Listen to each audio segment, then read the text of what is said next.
Donner la parole à Pascal qui nous appelle au 32-16. Pascal, vous aussi, vous voulez réagir à cette question de la tenue républicaine. Qu'est-ce que vous en pensez, vous? Est-ce qu'il faut mettre des limites? Bonjour Apolline, bonjour à toute l'équipe. Pascal.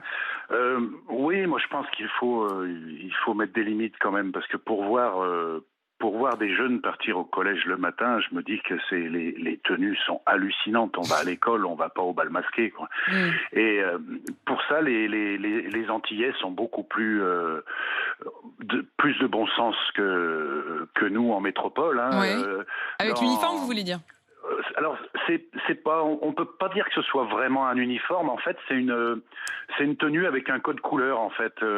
Donc chaque école primaire ou collège a ses codes couleurs. Le collège Petit Manoir, qui est à côté de chez mes parents, eux, c'est pantalon marron foncé, haut blanc, donc c'est t-shirt, polo, chemisier ou chemise ou jupe pour les filles, avec des tailles, pas de vêtements moulants, par contre. Donc je pense c'est beaucoup plus pragmatique, et puis en plus c'est sans marque apparente, donc les parents ils sont gagnants sur la rentrée, sur le budget. Hein.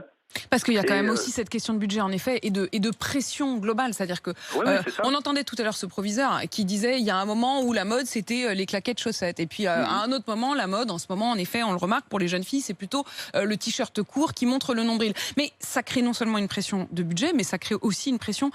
Il faut se sentir quand même bien dans son corps, hein, quand on est une jeune femme, une jeune fille, pour pouvoir quand même se sentir bien. On a quand même l'impression aussi que tout ça va avec Instagram. On mélange un peu tout là, mais c'est vraiment, on le sent bien au cœur de toutes ces questions-là, Pascal. Oui, c'est vrai que la jeunesse veut quelque part, par ça, s'émanciper un petit peu, se montrer. Après, il faut que jeunesse se passe. Et si on n'est pas un peu dans la provoque quand on a 14-15 ans.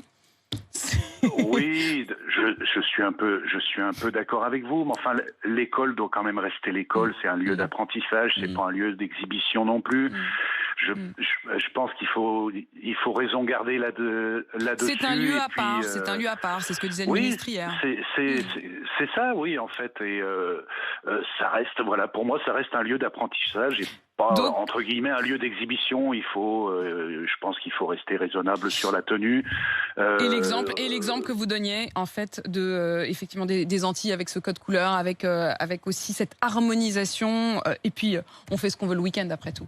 Merci beaucoup. Merci, Pascal, d'être venu témoigner au 32-16. Vous êtes très nombreux à nous appeler. On en reparlera notamment à 8h10. Et on le voit bien, vous êtes particulièrement partagés. Pour l'instant, les appels sont vraiment des deux côtés. Ceux qui estiment que faut laisser les jeunes filles et les jeunes garçons s'habiller comme ils veulent. Et puis les autres qui considèrent que la tenue républicaine ou décente, au-delà du mot, est finalement peut-être acceptable.